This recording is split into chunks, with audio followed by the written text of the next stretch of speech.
হর হর মহাদেব বন্ধুরা, এখন নিমাই তীর্থঘাটে ভিড়টা দেখো। ডান দিক দিয়ে যারা যাচ্ছে এরা জল ভরে বাবার উদ্দেশ্যে যাচ্ছে, বাদিক দিয়ে আমরা এখন যাচ্ছি স্নান করতে। এবং এটাই হচ্ছে নিমাই তীর্থঘাট।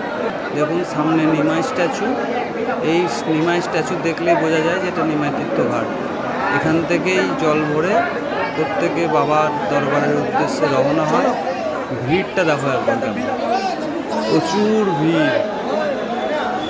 এত ভিড় এই শ্রাবণী মেলায় আমার মনে হয় এই প্রথম এত ভিড় হয়েছে। প্রচুর মানুষ জল ঢালার উদ্দেশ্যে এসছে। চারিদিকে কিন্তু ব্যবস্থাপনা খুব ভালো করেছে, যা দেখা যাচ্ছে। খুব ভিড় এবং বহু মানুষ জল ভরছে এবং এই যে বড় বাঁক নিয়ে সবাই যাচ্ছে জল ভরতে।